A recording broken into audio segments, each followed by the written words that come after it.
Os demais continuarão aqui, né? Já não tem criança até 6 anos aqui. Meus irmãos, graça e paz em nome de Jesus.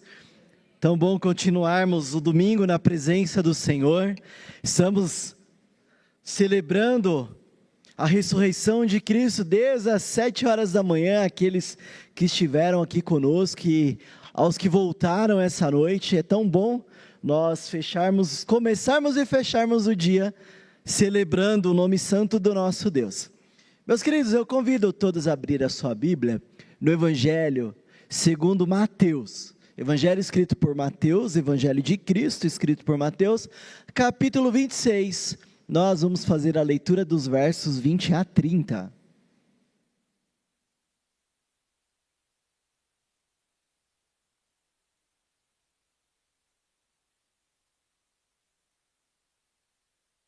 Chegada a tarde, pôs-se ele à mesa com os 12 discípulos, e enquanto comiam, declarou Jesus: em verdade vos digo, que um dentre vós me trairá. E eles, muitíssimo contristados, começaram um por um a perguntar-lhe: porventura, sou eu, Senhor? E ele respondeu: o que mete comigo a mão no prato, esse me trairá. O Filho do Homem vai, como está escrito a seu respeito, mas ai daquele por intermédio de quem o Filho do Homem está sendo traído. Melhor que fora não haver nascido. Então Judas, que o traía, perguntou: acaso sou eu, mestre? Respondeu-lhe Jesus: tu disseste. Enquanto comiam, tomou Jesus um pão e, abençoando-o, partiu, e o deu a seus discípulos, dizendo: tomai, comei, isto é o meu corpo. A seguir, tomou um cálice, tendo dado graças, o deu aos discípulos, dizendo: bebei dele todos, porque isto é o meu sangue, o sangue da nova aliança, derramado em favor de muitos, para a remissão de pecados. E digo-vos que, desta hora em diante, não beberei deste fruto da videira, até aquele dia em que o hei de beber novo convosco no reino de meu Pai. E tendo cantado um hino, saíram para o Monte das Oliveiras. Palavra do Senhor. Vamos fechar os nossos olhos novamente? Senhor Deus, Pai Celestial, Deus Santo, Deus Todo-Poderoso. Mais uma vez, Senhor, nós agradecemos pela oportunidade de trazermos a mensagem que o Senhor tem para cada um de nós, ó Pai. Sabemos que nós não somos nada sem o Senhor, sabemos que nós dependemos exclusivamente de Ti. E o que eu peço nessa noite, Pai, que o Senhor nos use, que o Senhor fale nos nossos corações, que o Senhor encha cada um aqui com o Seu Espírito, ó Pai, que saiamos compreendendo a Tua Palavra nesta noite, ó Deus, e que possamos aplicá-la em nossas vidas. E é em nome de Jesus que nós oramos, amém, amém. A Páscoa estava chegando para aqueles homens, e como atos de antecipação dessa Páscoa, as pessoas celebravam a festa, um festival, relembrando o resgate de Deus lá no Egito, um povo que viveu na escravidão, mas um povo que foi salvo pelo sangue do Cordeiro, onde naquela noite o Senhor passaria por sobre as casas, e aquela casa em que tivesse a marca do sangue no batente, seria salva. As pessoas se preparavam para aquele momento, assando os pães sem fermento. As pessoas prepararam um cordeiro ou um cabrito, e o sacrificaram.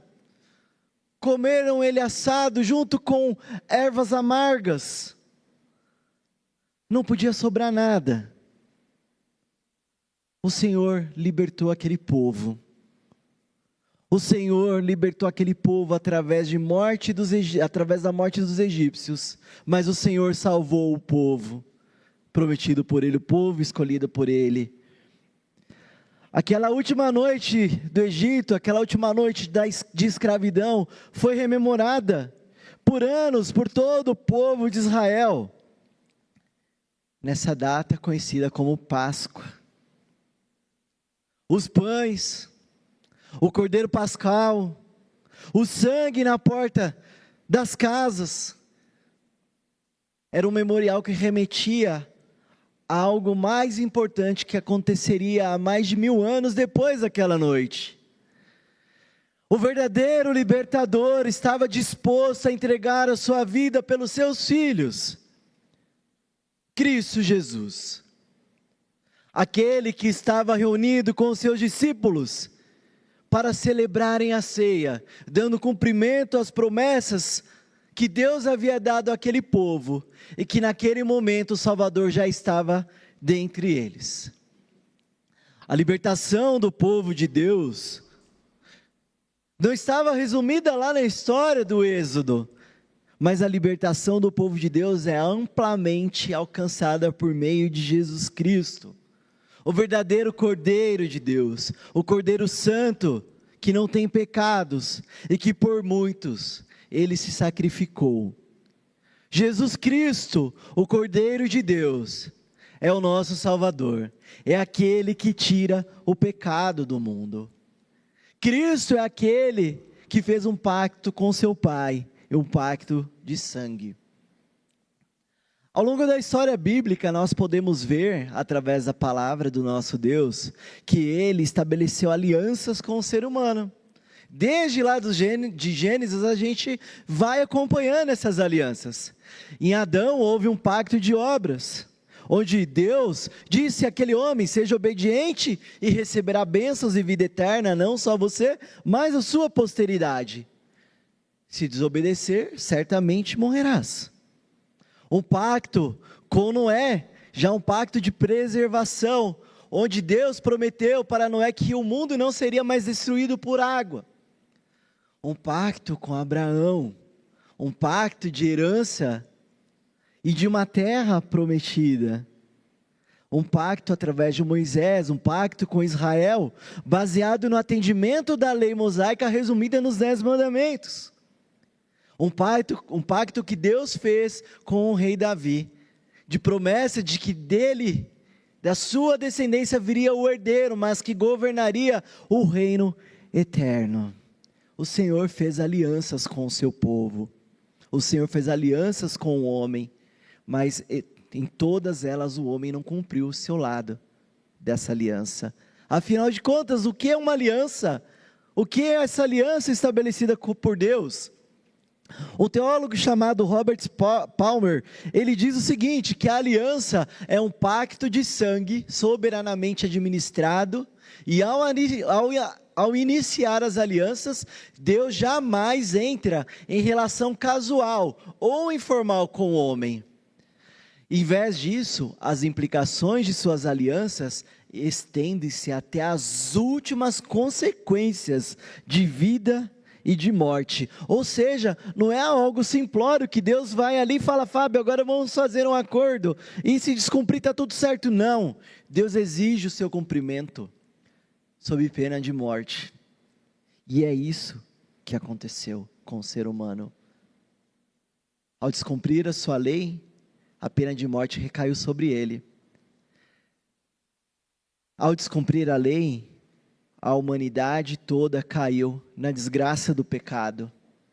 E essas ações que nós vimos, o ato de Judas trair o seu amigo, trair o seu mestre, é nada mais do que um reflexo do pecado que já estava embutido em seu ser, que por apenas 30 moedas de prata, que não resolveria a vida de ninguém, que não resolveria a vida dele, ele entregou o Senhor, que era inocente, para a morte.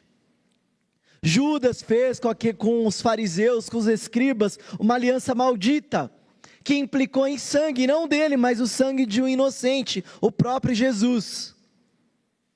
E naquela noite, o traidor estava sentado à mesa com o Filho de Deus. Ele tinha sim um relacionamento próximo com Jesus. Assim como os outros 11 discípulos, ele era ensinado pelo mestre dos mestres. Ele acompanhava Cristo desde a hora que acordava até a hora que iria dormir. Ele tinha um relacionamento de proximidade. Ele era um amigo de Jesus. Mas essa traição o afastou desse relacionamento. Essa traição o fez o inimigo do Senhor.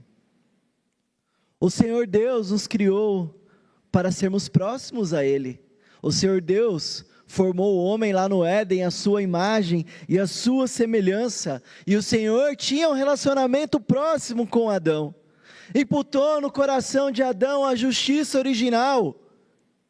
E fez essa aliança de obediência, lhe deu a ordem: não coma do fruto da árvore do conhecimento do mal, pois se comer, certamente morrerás. Adão tinha um teste de fidelidade verdadeiro. O teste de Adão era verdadeiro. Ele tinha total liberdade de comer ou não do fruto. Mas ele escolheu desobedecer ao seu Criador. Querendo ter o conhecimento de Deus, ele quebrou aquele pacto feito com o nosso Senhor. E o nosso Senhor exigiu sangue. Deus cumpriu a sua promessa. Então o homem perdeu a vida eterna. Então o homem passou a ter um prazo de validade aqui na terra. Adão morreu. O primeiro homem recebeu a punição, rompeu a comunhão com o nosso Deus, trouxe para si e para a sua posteridade, ou seja, para nós, todos os sofrimentos que o pecado nos traz, todos os sofrimentos que o mundo carrega e a morte. Esse relacionamento de amizade com seu Criador foi rompido por uma traição, o fez inimigo de Deus. Uma aliança descumprida que exigiu sangue.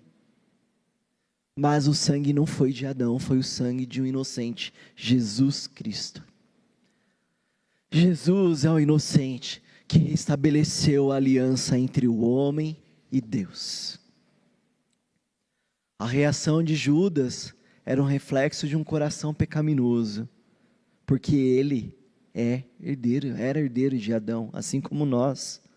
Não foi uma simples atitude de traição, mas a maldade espiritual estava dentro do coração daquele homem, estava em sua natureza, assim como a maldade espiritual está imputada na natureza de todo ser humano, até o bebezinho de colo, nasceu em pecado, é um pecadorzinho que está imputado a essa natureza pecaminosa, e se dependesse do homem, se dependesse de cada um de nós, se nós não fôssemos alcançados pelo poder do Espírito Santo, nós também trairíamos o Senhor, se tivéssemos uma escolha a fazer, nós nos afastaríamos do Senhor, mesmo estando assentado à sua mesa. Aquele rompimento da aliança entre Deus e o homem, fez com que a natureza do ser humano caísse em pecado e em miséria. Somos pecadores miseráveis. A humanidade perdeu a comunhão com Deus. A humanidade ficou indisposta de reaver essa comunhão por ela própria. Trouxe para si as penalidades do pecado, a ira e a maldição do Senhor e até a própria morte. Quando nós olhamos para o ser humano, nós vemos que nenhum ser humano é justo aos olhos de Deus, porque a justiça de Deus é pautada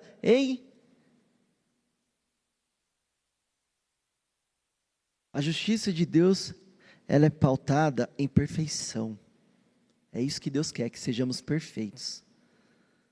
E nós não somos. Nenhum ser humano é perfeito, nenhum ser humano está isento do pecado. Nenhum ser humano consegue salvar a si mesmo. Sem a ação de Deus, o ser humano também não tem a capacidade de fazer nenhum bem espiritual. O pecado de Adão não trouxe só a queda e maldição para nós, mas trouxe a maldição para o mundo todo.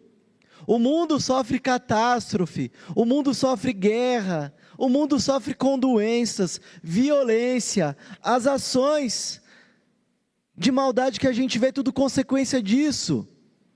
As ações de Judas, que traiu seu mestre, é muito comum em nossos meios.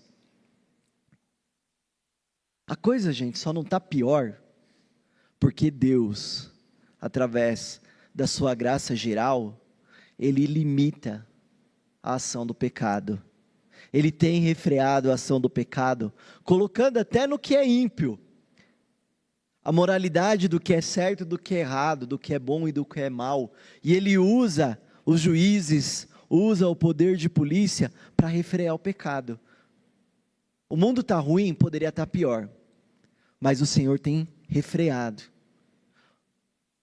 O Senhor permite sim o pecado no mundo, porque ainda nós estamos aguardando a volta gloriosa do nosso Senhor Jesus Cristo.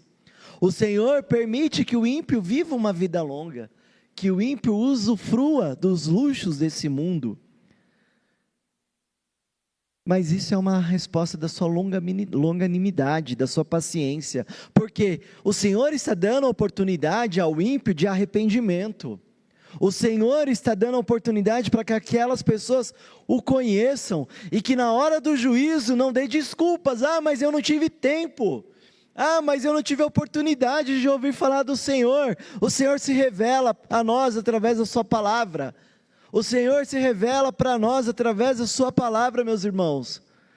Não tem desculpa de dizer que não tinha tempo, de que não sabia, de que não o conheciam.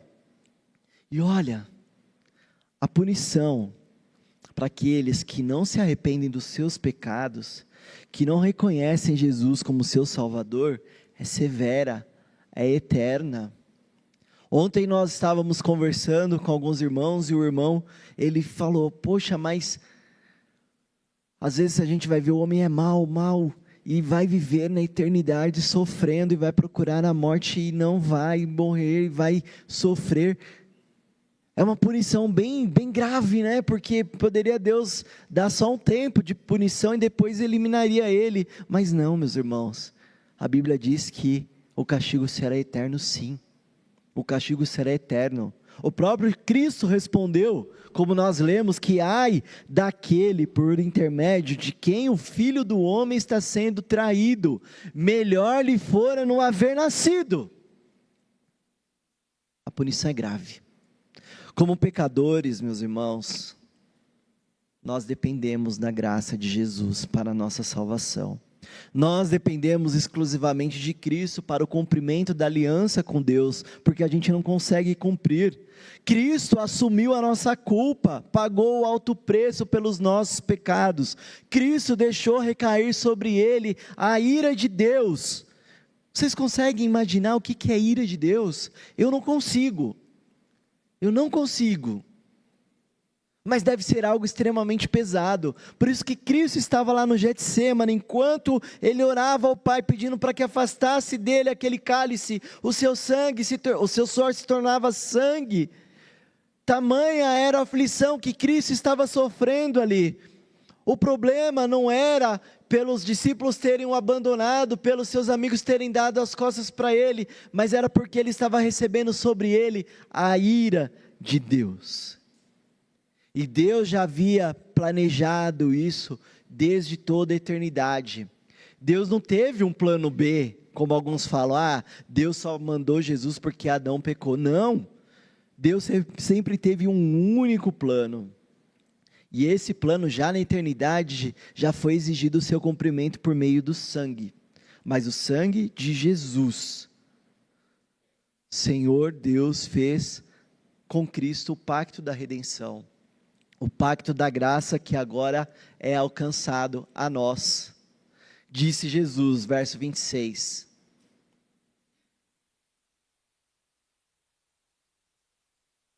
Parou, não tem problema. Enquanto comiam, tomou Jesus um pão e abençoando-o partiu. E deu aos discípulos dizendo: tomai, comei, isto é o meu corpo. Meus amados, o pacto da graça, o sacrifício de Jesus, ele alcança não só nós, nem aqueles que virão depois de nós, mas também alcança aqueles que estavam antes dele, ou seja, alcança todos, durante toda a igreja de Cristo, durante toda a história. Esse pacto é muito maior do que aquilo que a gente pode imaginar. Olhando a história do Antigo Testamento, quando nós olhamos a história de Abraão, Deus exigiu dele um pacto também.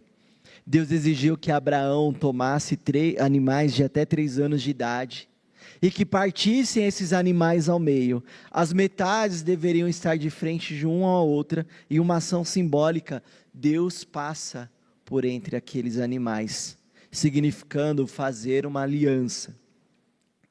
A divisão daqueles animais representava um penhor, uma garantia de morte no momento do compromisso da aliança.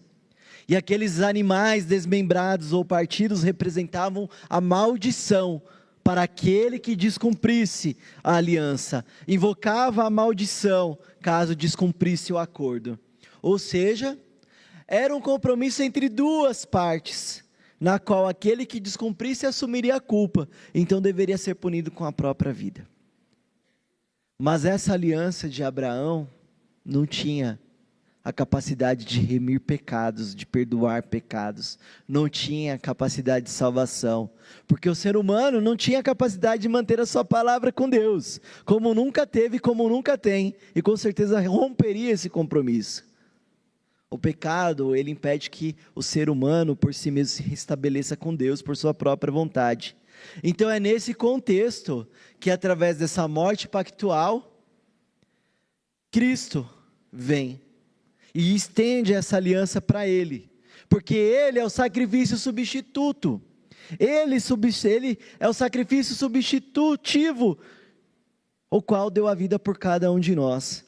Ele morreu como um fiador, ele assumiu a culpa pelos nossos pecados, ele morreu por nós. Abraão, na sua aliança com Deus, repartiu os animais ao meio, para afirmar esse compromisso de pacto de morte. E Jesus agora, representando a nova aliança, ele repartiu o pão, dizendo: tomai, comei, isto é o meu corpo. Cristo assume a morte em nosso lugar. Quando Jesus parte o pão, ele não está transformando o pão no seu corpo, o pão continua sendo pão, como é até hoje, não há uma mudança mágica, sobrenatural da substância consagrada ali. Tanto é que Cristo fala: isto é o meu corpo, e não este é o meu corpo. Ele dá ênfase que ali é um elemento comum. Há um simbolismo naquele momento. Cristo ofereceria o seu corpo para ser castigado por muitos. Cristo ofereceria o seu corpo para ser chicoteado, para ser torturado, para ser esbofeteado, para ser perfurado, para ser humilhado. Mas o fato de na ceia do Senhor você ter ali apenas o pão, não significa, gente, que eu devo participar de qualquer jeito. Não quer dizer isso. Nós entendemos que o Espírito do Senhor está presente entre nós no momento da ceia. Cristo está presente de maneira espiritual. E a Bíblia nos ensina a fazer o nosso exame, o nosso próprio exame, compreendendo que nós somos verdadeiros pecadores, que nós precisamos nos arrepender. Nós devemos pedir perdão pelos nossos pecados, e através da fé, o Senhor comunica a graça através da ceia, nos fazendo relembrar do sacrifício de Cristo. Então nós participamos dos elementos, nos alimentamos espiritualmente da ceia do Senhor. E é por isso, igreja, que só participam da ceia aqueles que são membros de uma igreja evangélica, verdadeiramente bíblica, e que estão em plena comunhão com Deus. Porque supõe-se que essas pessoas compreendem a seriedade do momento. Não é só pegar o suco e o pão e comer e ir embora, não. O Senhor está comunicando a sua graça através desses elementos a nós. E é muito claro que aqueles que se arriscam a participar da ceia do Senhor, sem o seu exame próprio, sem estar em plena comunhão com Deus, vai tomar juízo para si. Judas Iscariote estava com Cristo no momento da ceia, mas estava em pecado, e aquele homem tomou juízo para si. Jesus Cristo ele invocou a maldição da lei sobre ele. Ele invocou a maldição da quebra da aliança sobre ele. A ira de Deus recaiu sobre ele. E isso é o ato de profundo amor que ele tem para cada um de nós. Ele permitiu que o seu corpo fosse partido, fosse rasgado, dilacerado, perfurado em favor dos filhos de Deus. Não só com o seu corpo, mas com o seu sangue ele pagou o preço para o cumprimento da aliança, porque o sangue de Cristo é o preço do pacto. Verso 28, porque isto é o meu sangue, o sangue da nova aliança derramado em favor de muitos, para a remissão dos pecados. A aliança de Deus com os homens, meus irmãos, exigiu sangue, em Adão, em Noé, em Abraão, em Moisés, em Davi. Todas elas tinham condições que Deus estabeleceu, mas nenhuma delas remiam pecados. Todas elas apontavam para Jesus, o único que é capaz de, através de um sacrifício voluntário, com derramamento de sangue, de nos fazer justos perante Deus. A remissão significa a liberação de uma dívida. O sentido ali é o que? Cristo vem e assume a nossa culpa, Cristo é o nosso fiador, Cristo nos absolve da justiça de Deus, e por meio da fé nós somos inocentados diante do seu tribunal. É como que Cristo chega e fala, olha, todo esse pecado do Fábio, eu estou pagando, eu recebi a punição, e agora por meio de mim, ele pode ter acesso ao reino do Senhor. E quando Cristo fala de nova aliança nesse texto, ele não está dizendo que Deus fez outra aliança. A ideia de nova aliança é continuidade. O sentido dessa aliança é de continuidade daquilo que Deus já havia feito com o ser humano, mas que agora estava sendo cumprido no seu próprio Filho. Tanto é que os nossos irmãos do passado foram salvos por Cristo. Mesmo aqueles antes de Cristo foram salvos por Cristo, porque eles tinham a fé no Messias que viria. Então quando você via o sacrifício, você via a circuncisão, o ofício do sacerdote, o próprio Cordeiro Pascal, tudo apontava para Jesus. Então a fé daquelas pessoas em Cristo a salvaram. Não era fé no sacerdote, não era fé no cordeirinho ali que morreu, porque tudo aquilo já apontava para Jesus. Da mesma maneira que a igreja é salva, hoje nós somos salvos, o povo já era salvo. Porque a igreja de Cristo, ela ultrapassa o limite dos nossos tempos. Quando nós falamos em igreja, não é uma instituição com um prédio, com cadeiras, com o pastor, com os presbíteros e a membresia, não. A igreja de Cristo é formada por quem? Por todos aqueles que foram salvos pela cruz de Cristo durante toda a história da humanidade. Do passado, do presente e do futuro. Por isso que Cristo morreu pela sua igreja. E a igreja do Senhor não é todo mundo, tá? O próprio texto fala que é o sangue derramado em favor de muitos. A salvação é um ato de misericórdia de Deus. Não é para todos, não é um ato de injustiça. Muitos vão falar, mas Deus é injusto, que salva uns e não salva outro. A grande verdade, meus irmãos, é que Deus não deveria salvar nenhum de nós. Todos nós estávamos caindo na desgraça, todos nós estávamos caindo no inferno. Mas o Senhor, com ato de amor e bondade, Ele veio e resgatou alguns para serem chamados seu povo. Adão era representante da humanidade, toda a humanidade caiu. Cristo é representante dos seus filhos, dos filhos de Deus. E por ato de pura graça e bondade, Ele nos escolheu. Ele derramou seu sangue para nos salvar. E Ele instituiu a ceia para nós rememorarmos o seu sacrifício. Assim como o pão não se transformava em corpo, o suco ou vinho também não se transforma em sangue, continua sendo o suco ou vinho. mas ele é um memorial para lembrar o sacrifício e para nos vivificar, confortando-nos da promessa da salvação. E esse benefício não é para todos, é justamente para os filhos de Deus, para as ovelhas do Senhor, que o próprio Mestre Jesus diz: mas aqueles que não creram porque não são minhas ovelhas. As minhas ovelhas ouvem a minha voz, eu as conheço e elas me seguem. Ou seja, muitos, como Judas, estão ao lado de Cristo, o Senhor se revela, desenvolve até um ato de fé, mas um dia esses se esfriarão e sumirão. Não eram escolhidos de Deus, não faziam parte do aprisco do Senhor.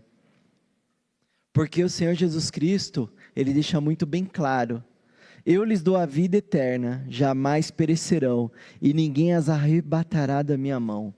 Aquele que o Pai me deu é maior do que tudo, e da mão do meu Pai ninguém pode arrebatar. Eu e o Pai somos um. O Senhor nos segura, aquele que foi salvo pela cruz não perde a salvação.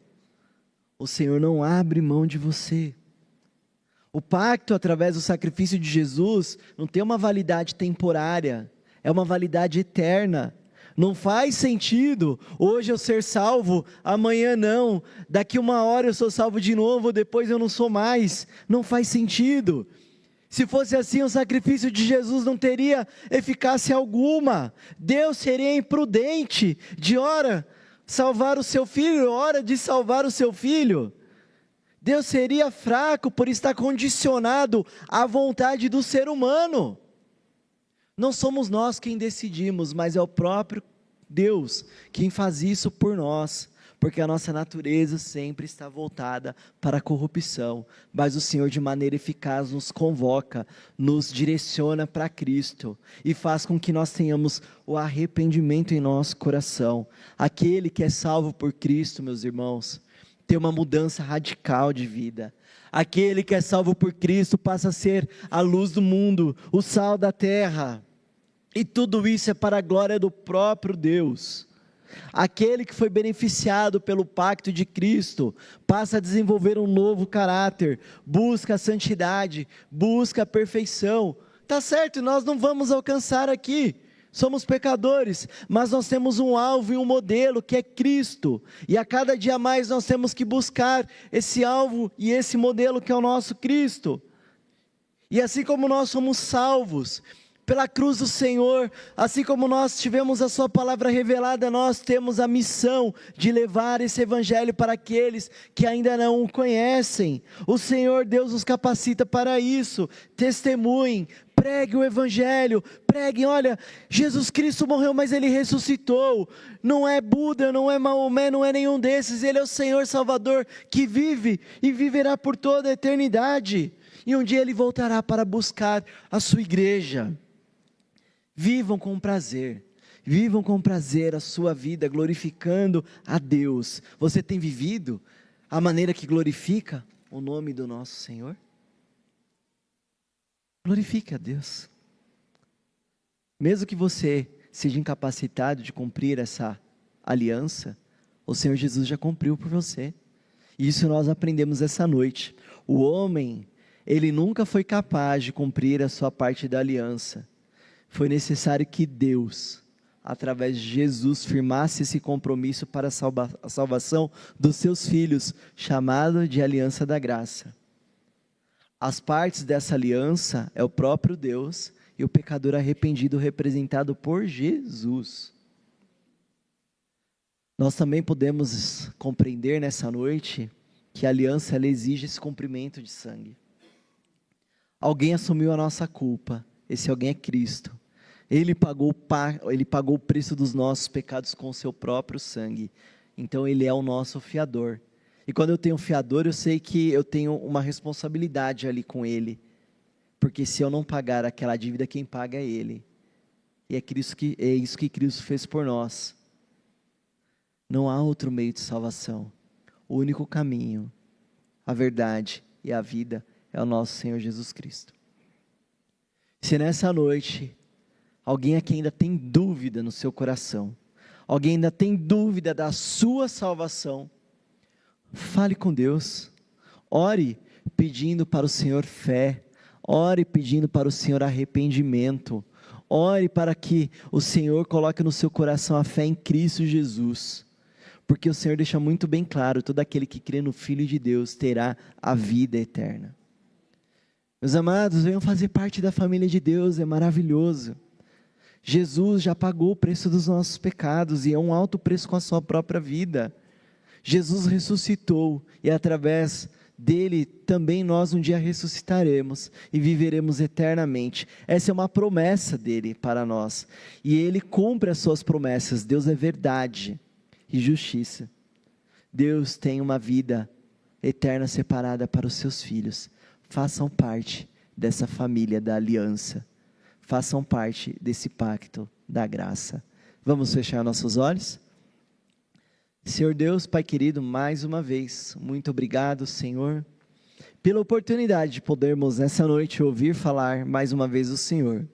Obrigado, Pai querido, por há mais de 2000 anos, o Senhor Jesus ter cumprido o pacto de sangue em nosso lugar, Senhor, entregando a sua vida por cada um de nós, restabelecendo a comunhão do Senhor com a humanidade, ó Pai, com os seus filhos. Obrigado, ó Pai.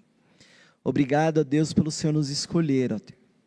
E se alguém aqui nessa noite, ó Deus, ainda tem alguma dúvida, se ele pertence à sua família ou não, deposite no seu coração a fé, deposite no seu coração o arrependimento para a vida, ó Pai. Que ele entenda a odiosidade do seu pecado e que ele se volte para a sua cruz. Obrigado por tudo, obrigado pela vida. Esteja conosco no decorrer dessa semana, ó Pai. Esteja conosco, ó Pai, em todos os dias. Esteja, Senhor, estimulando nos nossos corações o entendimento para que nós possamos glorificar o Seu nome em nossas atitudes, em nosso caráter. E é em nome de Jesus que nós oramos. Amém. Amém.